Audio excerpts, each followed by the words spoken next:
अल्हम्दुलिल्लाहि रब्बिल आलमीन अल्हम्दुलिल्लाहि व सलामुन अला इबादिहिल्लज़ीना इस्तफ़ा अल्हम्दुलिल्लाहिल्लज़ी अंज़ला अला अब्दिहिल किताब व लम यजअल लहु इवजा रब्बी अऊज़ु बिका मिन हमाज़ातिश शयातीन व अऊज़ु बिका रब्बी अन यहज़ुरून बिस्मिल्लाहिर रहमानिर रहीम अल्लज़ीना आमनू व लम यल्बिसू ईमानहुम बिज़ुल्मिन उलाइका लहुमुल अम्न व हुम मुहतदून।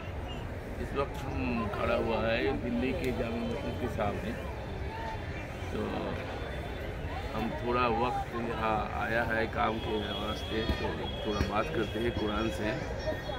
अल्लाह सुब्हानहू व तआला ने फरमाया जो ईमान लाया और ईमान के साथ जुल्म को मिक्सर नहीं किया, उलाइका लहुमुल अम्न, उनके लिए अल्लाह ने अमन का खबर दिया, वहुम मुहतदून, और वो हिदायत पर रहेगा। तो ईमान लाने के बाद ईमान के साथ जुल्म नहीं करना। जुल्म के मतलब क्या है?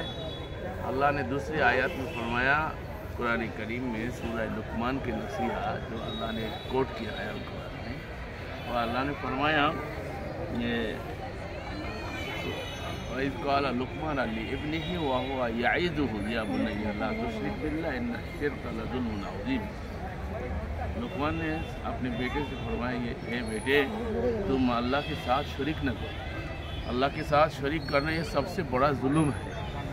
तो इस आयत से ये पता चला कि अल्लाह के साथ ईमान लाने के बाद जुल्म के मतलब है शिरक। तो जो ईमान लाएगा वो शिरीक नहीं करेगा, यानी शिरीक के बगैर जो ईमान लाएगा वही लोग जो है ना हिदायत याफ्ता है और वो अमान में रहेगा, अल्लाह पाक ने फरमाया। तो हम लोगों को चाहिए कि अल्लाह पर ईमान लाना और अल्लाह के साथ किसी को शरीक नहीं करना।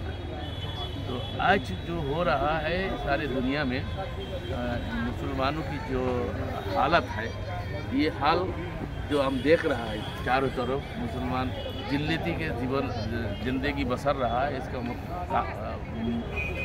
जो असल वजह है ये है कि हम अल्लाह के पर ईमान के दावा कर रहा है लेकिन साथ साथ शरीक कर रहा है। तो ये शरीक करने वालों के साथ अल्लाह की कोई मदद नहीं। अल्लाह सुब्हानहू व तआला की जो मदद है वो है तौहीद के साथ, वो है अल्लाह की एकताई के साथ। लेकिन उनके साथ अगर शरीक करेगा तो अल्लाह पाक इसको माफ़ नहीं करेगा। तो हमें चाहिए कि अल्लाह के पर ईमान लाए लेकिन उनके साथ शरीक ना करें। तो এই কথাটাই আমরা বলতেছিলাম কোরআনে কারীমের সূরা আল-আনআমের ৮২ নম্বর আয়াতে।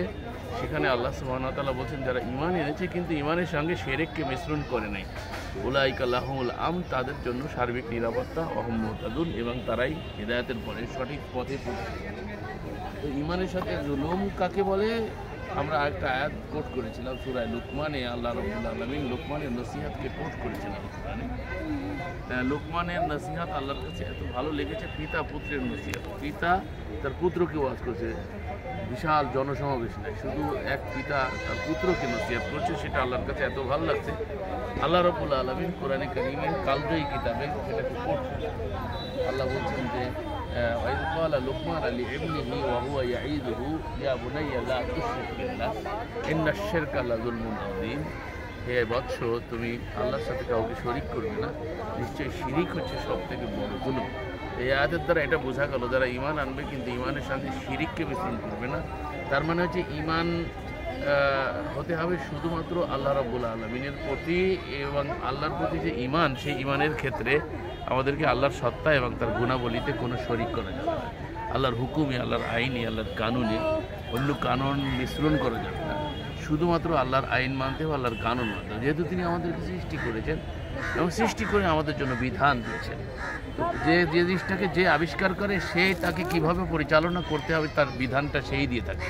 এই জন্য আমরা দেখি যে কোনো একটা যন্ত্র অংশ যখন আমরা বাজার থেকে ক্রয় করি, সেটা মোবাইল হতে পারে, সেটা কোনো টিভি হতে পারে, বা সেটা কোনো ফ্রিজ হতে পারে, যেটা আমরা কিনি দেখবেন তার সাথে সাথে ওই প্যাকেজের সাথে কি করে একটা বুক দিয়ে দেয় যে ওটাকে তৈরি করেছে, সেই বলে দেয় যে এটা এভাবে পরিচালিত।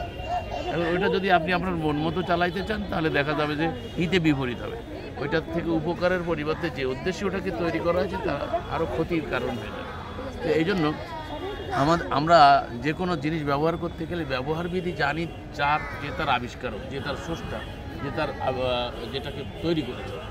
তো আল্লাহ সুবহানাহু ওয়া তাআলা যেহেতু আমাদেরকে সৃষ্টি করেছেন, সেটা আমরা আল্লাহকে বিভিন্ন নামে জানি। কেউ গড বলে, কেউ খুদা বলে, কেউ ঈশ্বর বলে, কেউ ভগবান বলে, বিভিন্ন নামে আমরা তাকে চিনে থাকি। কিন্তু বিষয়টা হলো সৃষ্টিকর্তা। মূল কথা হচ্ছে সৃষ্টিকর্তা, স্রষ্টা। খালেক, আরবিতে যাকে খালেক বলা, তিনি স্রষ্টা।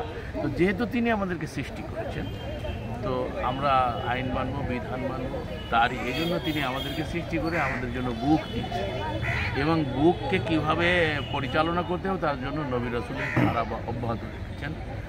নবুয়তের ধারা শেষ হলেও রেসালাতের ধারা, রসুলদের ধারা আল্লাহ অব্যাহত রেখেছেন।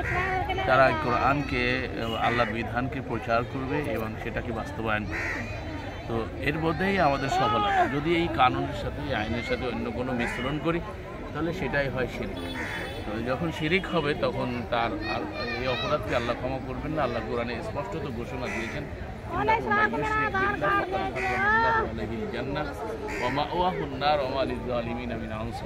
নিশ্চয়ই আল্লাহ তার সঙ্গে যে শরিক করবে তাদেরকে ক্ষমা করবেন না, তার আবাসস্থল হচ্ছে জাহান্নাম।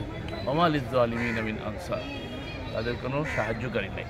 যারা এই কাজ করবে তাদের কোনো সাহায্যকারী দুনিয়াতেও হবে না, পার্থিব জীবনে হবে না, পরকালেও হবে না।